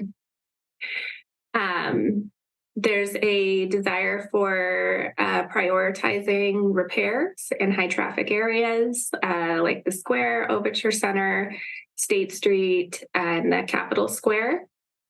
A desire for greater enforcement of parking in spots that are designated for accessible parking or van accessible parking. When the city puts in new equipment or does renovations, there's a desire for the use of automated or audio traffic signals for pedestrians.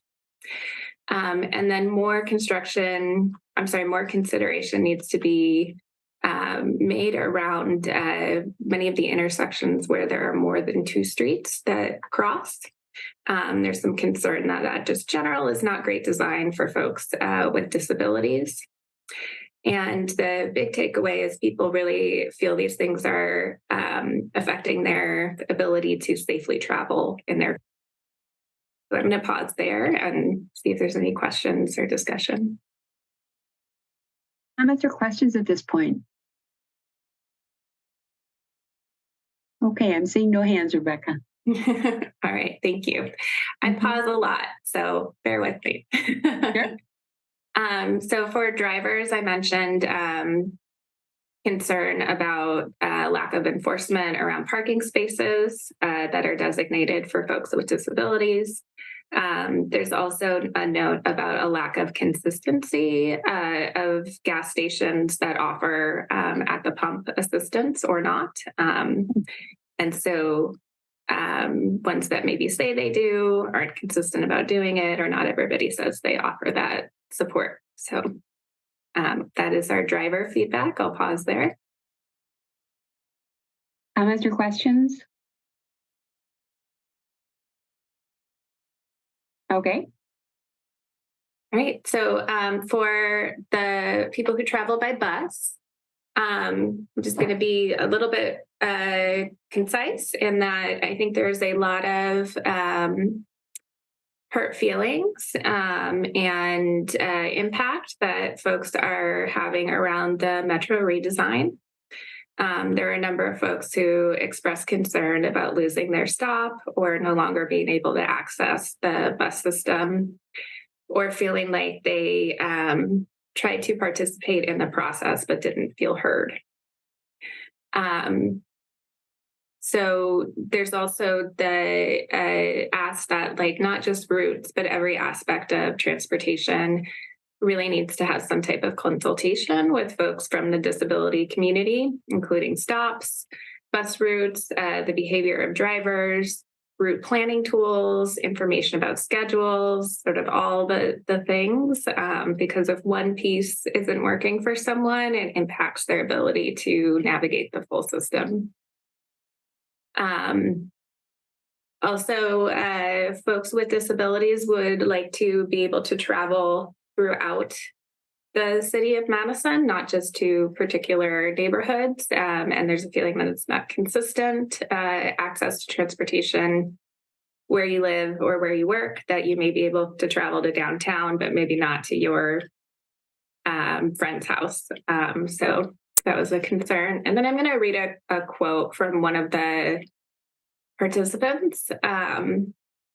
Freedom to get where I need to go with the same ease as someone else who can travel with a car, not requiring so much advanced planning and not so many backup plans. Equity but would be not having so much problem solving to do something simple every day.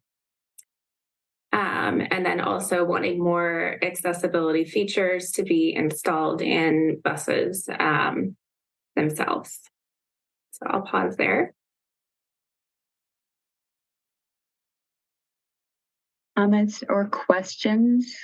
I know Rebecca, Mick Roosh is here. He's been meeting with folks with regard to accessibility of Metro for people with disabilities. So this topic, Mick, this is something that you've been working on and continue to work on. So I just wanted to throw that out there, that it is something that Metro recognizes as something where they want to connect better with the disability community. Correct, Mick? Yes, I can give a quick 30-second update that we have a web page that we have on our on our site right now that offers or asks people to give us feedback on stuff in the redesign, stops and all that, all those features that aren't working for them. We're asking for that input, and we're calling it just a general call for feedback. There's no end in sight. And we're going to put a list together, prioritize that list, and work with Renee in transportation and Mike, who's our capital projects manager, and see what kind of things that we can do to make fixes as soon as we can. And then we also set up a email and text alert subscription group for accessibility notices so that we can gather information and we can put out notices and hopefully just have a better conversations back and forth, like you said, Ann. So we're working on it, and we've started to put that information out there. Yeah. So you and Rebecca, I know, connect often. So just wanted to remind people that is something that Metro is working on, but this is certainly great feedback, Rebecca. So other comments or questions on that piece? Alder Martinez Rutherford, go ahead. Yeah, I would say that everything that Rebecca said is the feedback I'm getting from the community on my side as well. So that's all. Okay. Thank you. Go ahead, Rebecca. Sure, just a couple of points about Metro that I didn't mention. Some aspects of the complaint process were brought up, which I think are interesting to consider. So one is folks would like better communication about how and where to file a complaint and who to contact about accessibility needs. So sometimes folks want to address the need, but don't have a complaint, or vice versa. And there may be a lack of clarity, or we could do a better job with information sharing. And then there were some folks who also noted that Metro is the body that investigates that complaint. And so there's a desire to have a more neutral party investigate complaints about access.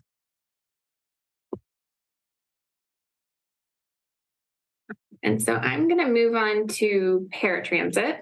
Okay. So overall, I think the theme was we've redesigned the buses. Paratransit needs a redesign as well.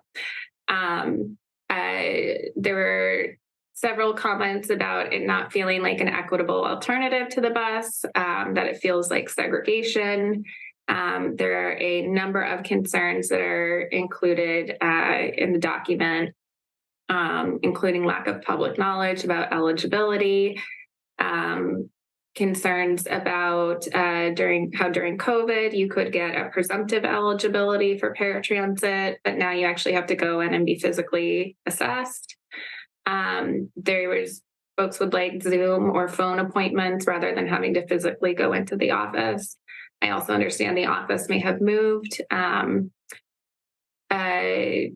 And then lots of concerns about just how hard it is to schedule paratransit in advance and to have a wide pickup on time window, and how limiting that is for folks in terms of emergencies, things that pop up that are unexpected, time that they spend just waiting, kind of wasted within their day, waiting for transportation or having to rush through appointments out of concern that they may miss their ride. I think there's a lot of suggestions about sort of moving paratransit into a more digital space. So like having an app that would track your ride or a way to check your scheduled rides online, kind of similar to other transportation apps that exist. Just as an option in addition to the existing phone service. And then let's see. Yeah, I think most of the feedback was around the difficulty of scheduling eligibility and the large window. A couple positives that were shared, because I like to end on a positive. People feel the door-to-door service is really helpful. And one participant noted they have had positive experiences with drivers and find them quite helpful and appreciate that they are looking out for their users. Good. Comments or questions about paratransit? Okay, well, there's a lot to unpack in what you just gave us there. So I think it'll be really interesting to have an opportunity to review the written document and certainly hear more about it at the Disability Rights Commission tomorrow. So other comments or questions for Rebecca? And again, if you have additional comments or questions, you can certainly forward them. Aiden will send out the link to the document or to the agenda so you can access a document. And you can certainly send Rebecca any additional questions that you have. Other comments? Okay, thanks so much, Rebecca. The last piece of this section relates to something that we talked about at an earlier TC meeting, and something that we've been working on sort of informally, is the recommendation that I'm bringing forward to form an ad hoc subcommittee on Transportation Commission accessibility. We have a lot of conversations about accessibility at TC, but it's hard to work out what may be great options for potential recommendations for improvement in the middle of a TC meeting. So I think at this point, it would be more efficient to form a subcommittee to work on and explore some of those options and then bring back recommendations to TC. And this could certainly be done in pieces or with progress reports. Certainly, I'd be open to either way. This would be a subcommittee of 5 members. I would be interested in serving on it myself, and members would be appointed by the chair. So if we move forward with this, be sure and let me know if you're interested. It would provide final written recommendations to TC. And again, it could be done in stages, and we would certainly expect verbal or written progress reports. But it seems to me that with our larger responsibilities in the merged entity, that having a smaller group work on this would be a more efficient way to approach it. And one of the things that I found as I was looking through, and I've been working on this topic obviously a lot over the past few years, that in order to be fair or just, which is Merriam-Webster's definition of equity, fairness or justice in the way people are treated, we really need access to opportunities, networks, information, resources, support, et cetera. So accessibility seems to be a key factor in equity and inclusion. And so I think having a group focus on this and bring back recommendations might be the most efficient way to try and achieve some of the goals that we've been talking about at the Transportation Commission, the old Transportation Commission, and we started talking about here at the recreated Transportation Commission. So comments or questions about this idea? And if we decide to move forward, we would need a motion to approve it. Pepe. Yes, I am. Quick question about the subcommittee. Is there already an idea of how often this subcommittee would meet and some of the other expected results from it? Sure. My initial thought would be monthly, just because we already have 2 TC meetings a month, and I think that we wouldn't want to ask people to devote too much more time. But that would certainly be up to the subcommittee to decide. Did that answer your question? Yes, thank you. Chris, go ahead. Sounds like a great idea. We're having trouble. I'm having trouble hearing you, Chris.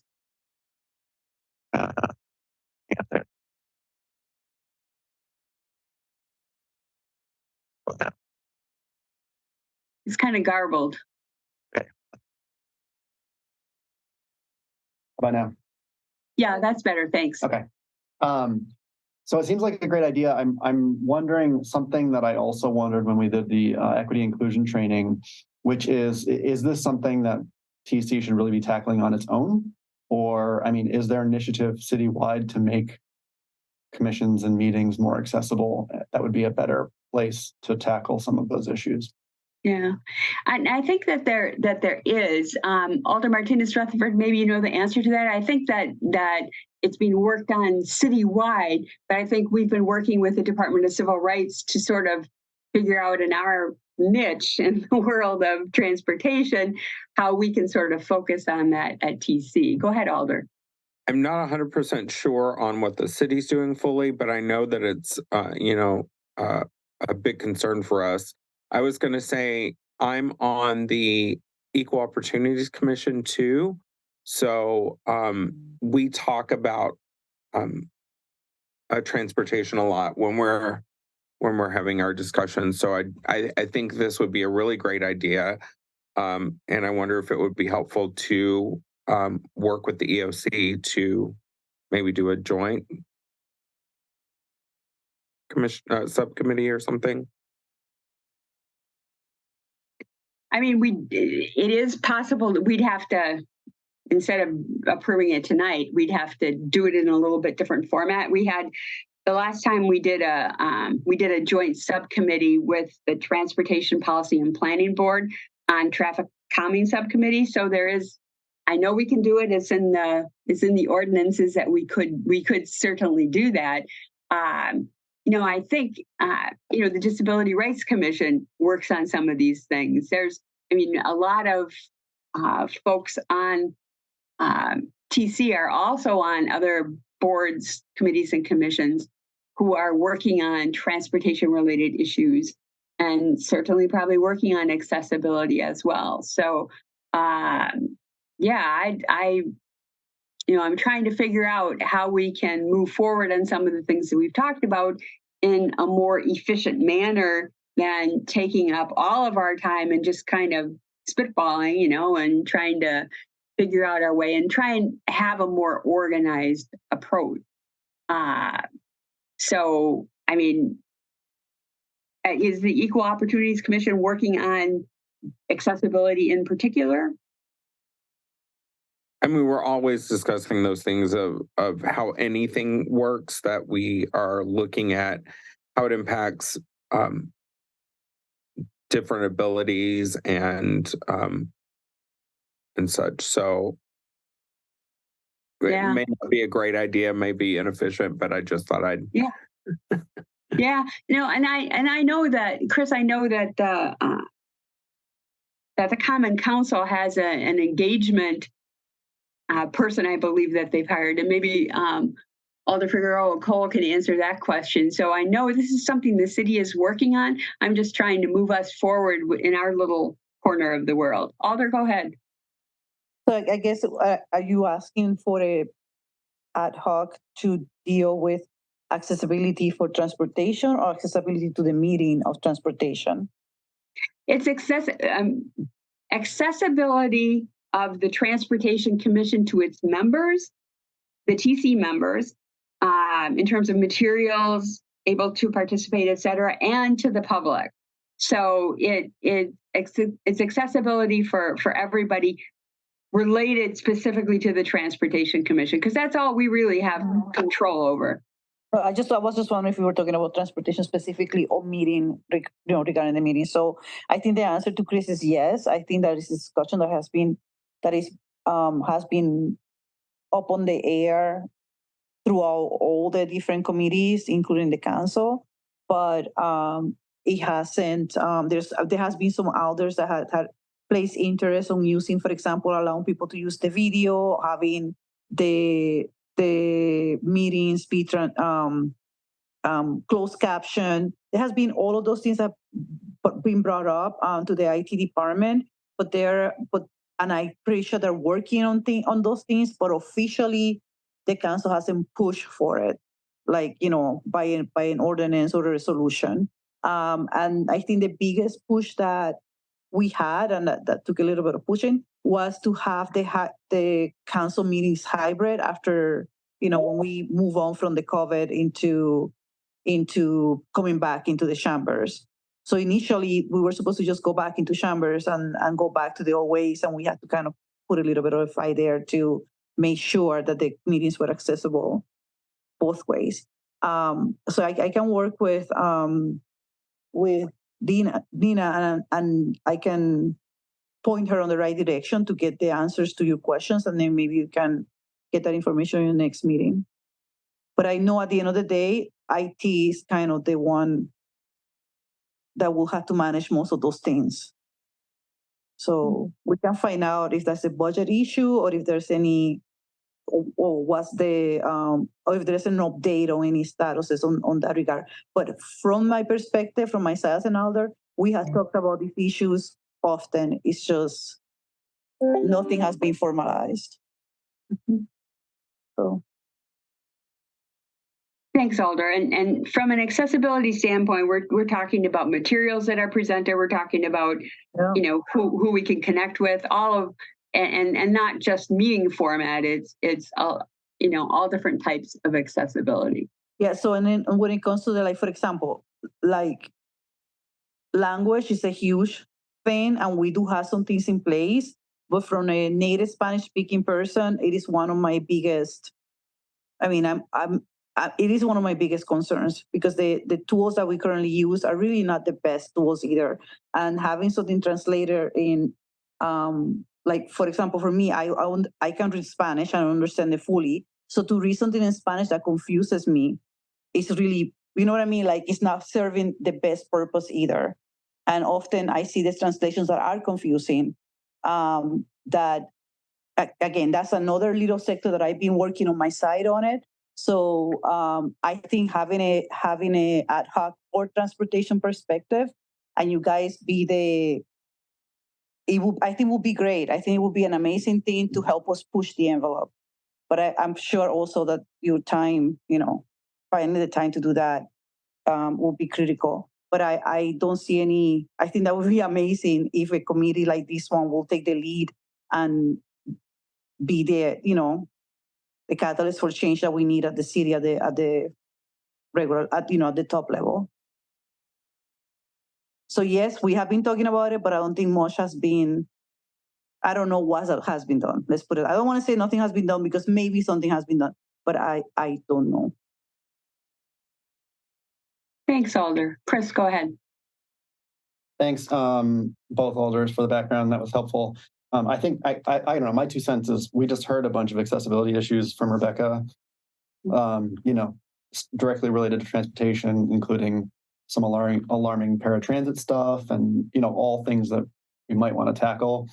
So when it comes to accessibility of meetings and materials, like if we want to be the folks to take the lead and drag the city along, I guess good on us. I just want to make sure that we're taking on the right role here.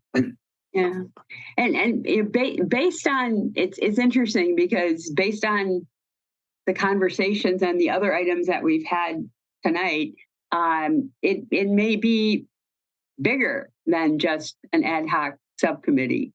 You know, the way that we have it structured right now, anytime there are accessibility issues, we come right to TC and we all talk about it. So that's an option. We can continue to attack them one at a time, you know, and bring each one to the Transportation Commission. And that's certainly another route that we can go. I guess I was trying to organize it sort of like. Let me go back to remember that those folks who were on the Transportation Commission, the old Transportation Commission. Remember the public hearing that we had on the Metro Network redesign. We spent countless hours outside of the meetings talking about accessibility for that one public hearing. And in my mind, that worked really well because we were able to do a lot of work behind the scenes and, you know, not have inordinately long TC meetings and then come back to TC and have conversation and get direction and then move forward. So that was my thought process, but it's a huge topic. There's no question about it. It's a huge topic and being addressed other places in the city as well. So what are your thoughts? Do you want to do something tonight? Would you like to think some more about it? Harold, go ahead. Yeah, I was gonna bring this up, the question of timing. I mean, I think, yes, this is very valuable work. And yeah, I think TC could be leading on this. I guess my question or concern was around like, well, since the newly formed TC is so newly formed still, and I think we're still trying to figure out what that means for agendas and workload and all of that, that I was wondering, would it make sense? And I know it's risky to push things out and then they don't happen in the future, but I was wondering if it would make sense to give this a month or two to give people on the commission the opportunity to think about it, to maybe do some of this work of like connecting with other efforts that are going on and then revisit this question in, say, September, October. I think, based on what I'm hearing tonight, this is a great conversation, and it sounds like I can touch base with Alder Martinez Rutherford, Alder Figueroa Cole, maybe the Common Council office, touch base with Rebecca, with other folks, just to see, what else is being done and what might be the most efficient way to move forward. I mean, it's possible that, maybe there's some sort of citywide group and there could be representation from multiple BCCs on a citywide group. And maybe that's a better route to go if we have more standardization. So I would say probably October would be a better time to think about bringing it back, Carl, because September doesn't really give much time. Right, it's almost September. It's almost September. Hard to believe, but it's almost September. But that would give me some more time to connect with some of the folks who had some great thoughts tonight, and then see, maybe bring it back in the same format or maybe bring it back in some other format to have further conversations. Other people's thoughts. That seemed like a good plan. And it's not really just kicking it down the road either. It's sending it away for further investigation and to make sure that we're being as efficient as we can in terms of taking advantage of other efforts that are going on in the city. Does that make sense? Alder Martinez Rutherford, maybe I can touch base with you and we can talk some, and maybe Alder Figueroa Cole, touch base with her as well, and maybe Karen in the Common Council office. Maybe folks. I would love that, and I think Karen would too. Okay. How about if I start with you, Alder? Okay, perfect. Start with me. Yeah, and then because I don't want to go, I want to go to many places at one time. Maybe better one step at a time. Does that sound like a good plan to everybody? Okay, so try it, move it down the road and come back and report back to you in October and see if the same recommendation or if we have something else that might be a more efficient way to proceed. Okay, any other comments?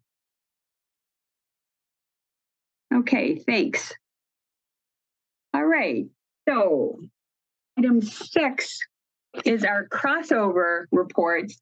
And, I started sort of tracking who all is on different BCCs, and wow, we have a lot of people who are on a lot of other BCCs. So it's just a general item that allows anybody who's on another BCC that has transportation related items to come back and update TC with regard to them. So I'm just going to open it up to anybody who is on any other BCC who might have an update for us tonight. Anybody? Harold, go ahead. might as well, since I came fresh from my first Board of Public Works meeting. And just one small item, we had talked about the Hawthorne Court reconstruction behind the newly built bus terminal. And so this was at Board of Public Works for final approval. And we had a bit of a discussion about the design of the sidewalk along University Avenue to make sure that the concerns that we had heard about buses turning there and it being a busy sidewalk were being taken into account in the design of that. So I think that was maybe the main transportation related issue. Okay, great, thanks. Other comments from other BCCs?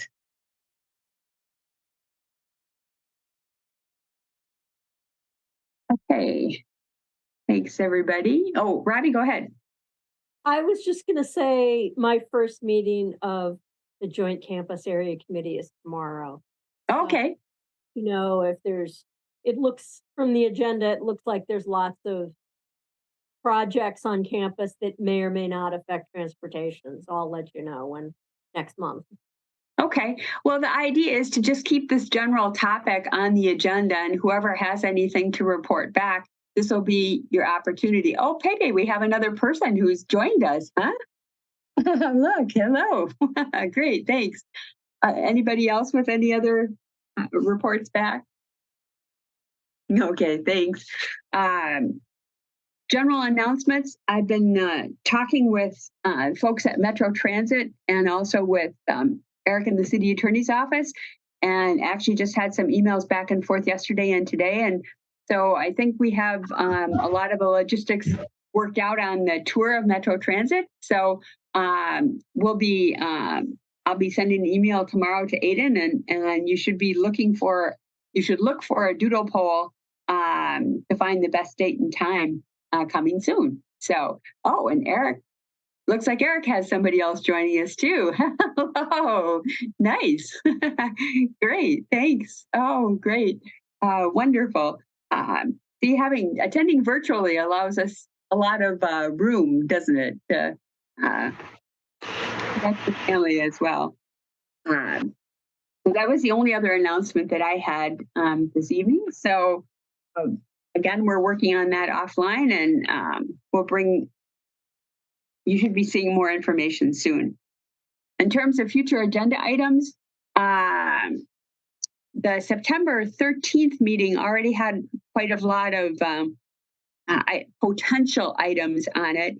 We'll add the bus stop changes that we talked about tonight there as well, crossing guard policy, assignments and modifications, potentially Safe Streets Madison, definitely the approval of the Metro Transit Title VI plan, because I know they have some timing issues there. Annual review of the Metro Transit safety plan, possibly Amtrak alternatives, although I'm not sure of the timing with regard to that. Been working on the potential TC handbook and TC work plan updates and the idea of potentially adapting those, but we'll look at the agenda and certainly try and keep it at a manageable level. And also a transportation director's report as well. So any other, and then certainly we have a hearing coming up at the 27th, and then we'll have a quarterly traffic safety plan, though, quarterly traffic safety report that will be coming sometime soon as well. So any other topics that anybody's interested in seeing on a future agenda that you'd like added into the queue? Harold? Yeah, this might already be on there because I know we talked about it. Bill, you mentioned earlier the upcoming PROAG guidelines and this question of accessibility around construction. And I think we had maybe postmarked that as a potential future agenda item. And if not, then I would say we should do that. Yes. Yes. I'm sorry, say it's upcoming. Bill, you can probably say it better. The U.S. Access Board has finalized and has released now the new public right-of-way accessibility guidelines, and there will be it will stay as a guideline until the U.S. DOT and the U.S. DOJ incorporate and approve it into their regulations. But it should be, this will be a significant amount of work for all public agencies to for accessibility to make sure they're doing their job both for permanent and temporary work on the public right of way.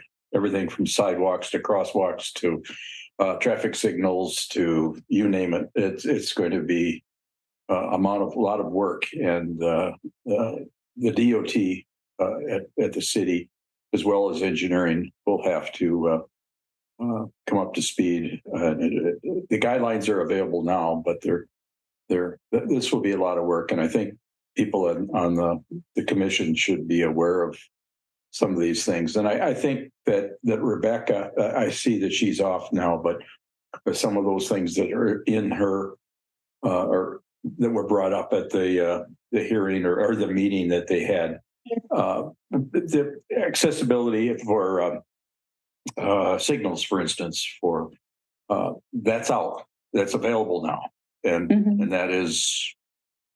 those are the things that I think will be.